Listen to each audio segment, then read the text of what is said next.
तो गुजरात के मोरबी में जो पुल टूटा ना, वो सिर्फ लोहे और तारों का एक ढांचा नहीं था, वो भरोसे का पुल था।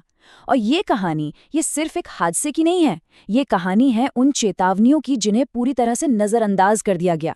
चलिए आज इस पूरी घटना की तह तक चलते हैं और ये समझने की कोशिश करते हैं कि कैसे इंसानी लापरवाही ने 141 से भी ज्यादा जिंदगियों को हमेशा के लिए छीन लिया। तो सबसे पहले बात करते हैं उस शाम की, जब जश्न का माहौल अचानक मातम में बदल गया। सिर्फ 2 सेकंड, बस सिर्फ 2 सेकंड लगे सब कुछ बिखरने में। तारीख थी 30 अक्टूबर 2022। दिवाली के छुट्टियों का समय था, तो जाहिर है हर तरफ एक उत्साह का माहौल था। मोरबी का जो ऐतिहासिक झूलता पुल था ना, वो 7 महीने की मरम्मत के बाद बस 4 दिन पहले ही लोगों के लिए दोबारा खोला गया था। और लोग अपने परिवारों के साथ इस नई रौनक को देखने के लिए वहां उमड़ पड़े थे। जैसे जैसे शाम होती गई, पुल पर लोगों की भीड़ बढ़ती चली गई। भीड़ इतनी ज्यादा हो गई कि वो पुल अपनी क्षमता से कहीं कहीं ज्यादा बोझ के नीचे दब गया था। एक अंदाजे के मुताबिक उस समय पुल पर लगभग 500 लोग मौजूद थे।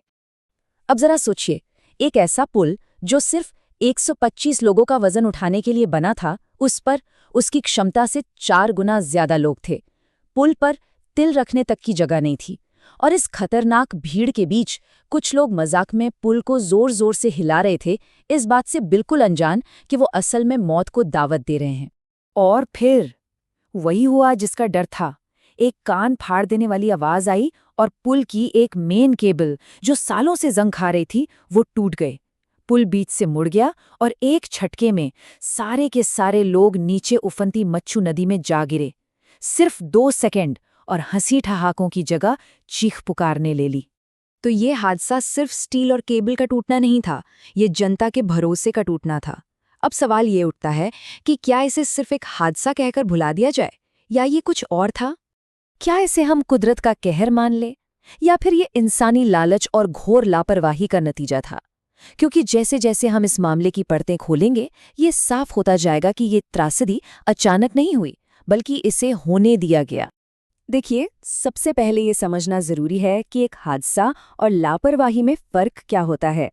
हादसा वो है जिस पर किसी का कोई कंट्रोल न हो, लेकिन लापरवाही तो गलतियों की एक लंबी चेन होती है जो मिलकर एक बड़ी तबाही को जन्म देती है। और मोरबी की कहानी वो लापरवाही की ही कहानी है। इस पूरी कहानी में 3 मुख्य किरदार हैं। पहला, वो 143 साल पुराना ऐतिहासिक पुल खुद। दूसरा, मोरबी की नगरपालिका, जिसकी जिम्मेदारी थी इसकी देखभाल करना, लेकिन जिसके पास ना तो पैसे थे, ना ही कोई एक्सपर्टाइज। और तीसरा, ओरेवा ग्रुप, एक ऐसी कंपनी जो घड़ियां बनाने के लिए जानी जाती है, पुलों की मरम्मत के लिए नहीं। अब आते हैं सेक्शन 3 पर, लापरवाही की परतें। देखिए, हादसे के बाद गुजरात सरकार ने एक स्पेशल इन्वेस्टिगेशन टीम यानी SIT बनाई, और जब SIT की रिपोर्ट सामने आई तो एक के बाद एक ऐसी चौंकाने वाली बातें पता चलीं जिनसे ये बिल्कुल साफ हो गया कि इस हादसे को टाला जा सकता था। जांच में क्या पता चला कि पुल की जो मेन केबल्स थीं, जो पूरे ढांचे का बोझ उठाती थीं, वो बुरी तरह से जंग खा चुकी थीं। लेकिन मरम्मत के दौरान उन्हें बदला ही नहीं गया।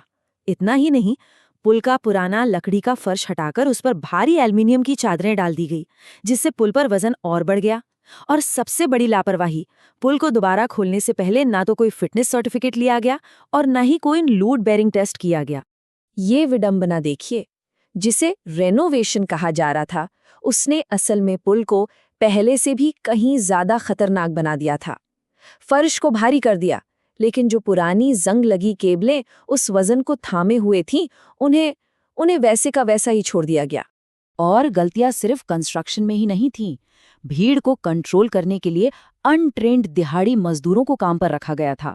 नदी के ठीक ऊपर बने इस पुल पर किसी भी इमरजेंसी के लिए न तो कोई लाइफगार्ड था, न कोई बचाव नाव। और ये सब क्यों हुआ? क्योंकि जिस काम में 8 से 12 महीने लगने चाहिए थे, उसे मुनाफे की जल्दी में सिर्फ 7 महीने में ही पूरा कर दिया गया।